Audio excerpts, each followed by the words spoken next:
حضرت ابو طالب کی نسل میں 12 امام. لیکن اللہ عادل ہے، جتنی محبت تھی اتنا اللہ نے نوازا. لابی کو جتنی محبت تھی اتنے نبی نسل میں آئے. ابو طالب کو جتنی محبت تھی اللہ نے اتنے امام ان کی نسل میں بھیجے. محبت بہت زیادہ تھی. تو حضرت ابو طالب کی آج کا جو کیپٹل اور جو مرکز بنے گا وہ کوفہ میں ہے. اور اللہ نے ہمیں کوفہ سے پہلے مجھے پیش کرنا ہے. اب یہ امام حسن مصطفیٰ علیہ السلام کے بعد جب امام کے ساتھ صحابت ہوئی آپ مدینے چلے گئے. اب وہاں کون کون مسئلے والا کا سارے گروہوں کو میں نے جو وعدہ کیا تھا مجھے آج بات کو میں نے یہ تمہید آتی ہے تاکہ میں پیش کروں اور مجمع میرا جو ہے اس کو توجہ سے سن بھی لے اور برداشت بھی کرتے انشاءاللہ. ایک تو وہاں پہ گروہ ہوگا جو مولا علی کے چہنے والوں کا تھا، جو شیعہ مولا نے خود ہجرت کروا کے وہاں منتقل کیے. جیسے جناب مالک اشرف کی نسل وہاں موجود تھی، حضرت احمد بن مالک یہ تمام افراد یہ چہنے والے تھے. حضرت عمیر کی اور دیگر انصار اصحاب جو مولا کے چہنے والے ان کی نسلیں وہیں پہ مختلف تھیں. آج بھی بہت سی آپ کو نسلیں مل جائیں گی. حضرت دوسرا گروہ تھا جن کو بنو امیہ نے عہدے دیے تھے. یعنی میں نام دوں تو بولیں گے چلے افراد کے نام لے. جیسے عبید بن زیاد، ابن زیاد نام ہی ہے ابن زیاد، تو میں نام ہی پس منظر بتا دیتے ہیں. یہ واحد آدمی جس کے ماں اور باپ دونوں کا نام لے کے اہل بیت میں لعنت دی. لعن اللہ ابن زیاد وابن مرجانہ، زیاد کے اور مرجانہ کے بیٹے پہ لعنت. یہ یہی عبید اللہ ہے. تو اللہ نے عبید اللہ نے زیاد تو میں یہ جملے پیش کرا جانے گا یہ عبید اللہ اس طرح سے اور عہدیدار تھے جو بنو امیہ کے عہدیدار بنتے رہتے تھے. میں سب کے نام نہیں لوں گا. تو جتنے عہدیدار تھے ان کے خاندان بھی وہاں کے بس گئے تھے. کیوں؟ جو عہدے پہ آتا تھا وہ عہدے بانٹتا تھا، پیسے بانٹتا تھا اپنے رشتے داروں. اقربا پروری بنو امیہ نے اسلام میں شروع کی. اقربا پروری سمجھتے ہیں اردو کا لفظ ہے، پاکستانی سے بہتر کون سمجھے گا؟ یہاں پہ تو حکمران ایسے نہیں ہے. ویسے کوفے کی بات کر رہا ہوں، چلتے رہیے گا میرے ساتھ. اقربا پروری بنو امیہ نے اسلام میں شروع کی. انہوں نے جتنے بھائی بہن تھے، ماموں کا بیٹا، خالہ کا بیٹا، چچا کا بیٹا، جو رشتے دار نظر آتا تھا اسے اٹھا لیتے تھے.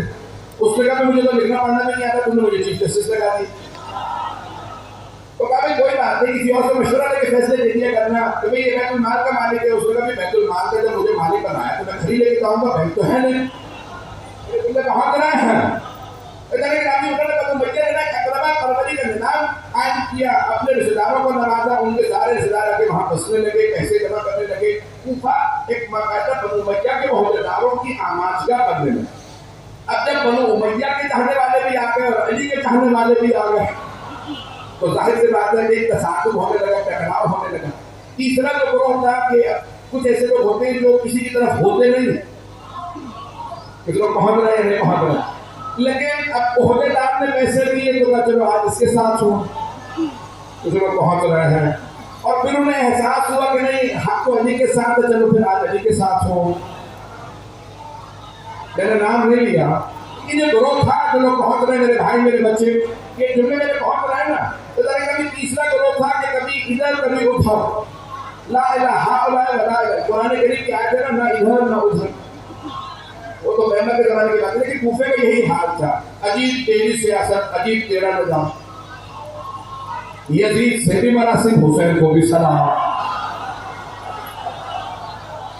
اس زمانے میں یہ تیسرا جو گروہ تھا وہ کبھی فاتح ہوئے تو قدم پہ چلتے ہیں.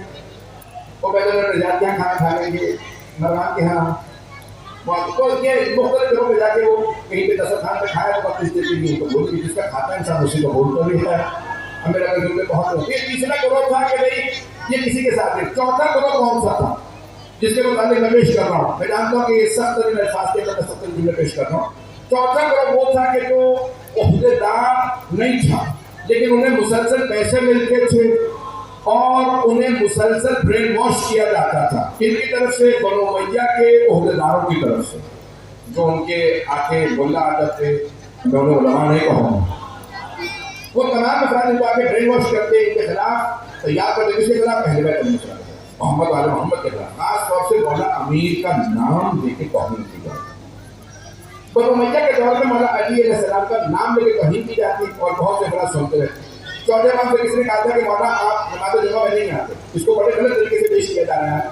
تو کسی نے کہا کہ مولا نماز جمعہ میں نہیں آتے. مولا جانتے کہ یہ جو آدمی آیا ہے یہ پوری طرح سے میرا نہیں.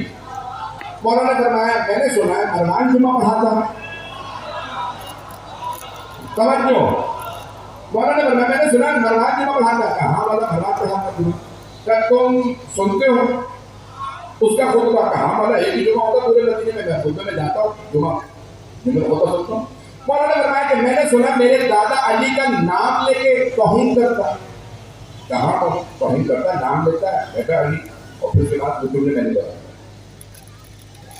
سرور کائنات نے فرمایا تھا جب تک میرا اور میرے آل کا اہل بیت کا نام لے کے درود و سلام نہ بھیجو خطبہ قبول نہیں.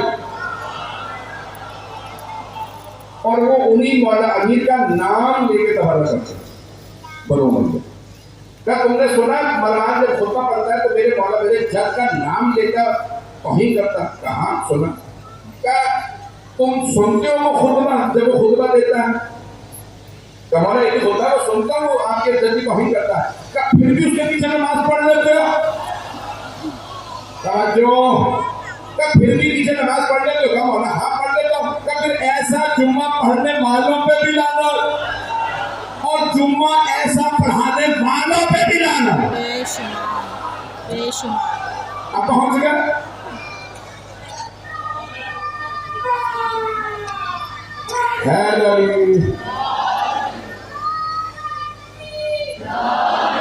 تمہیں یہ الفاظ پہنچ گئے ہیں.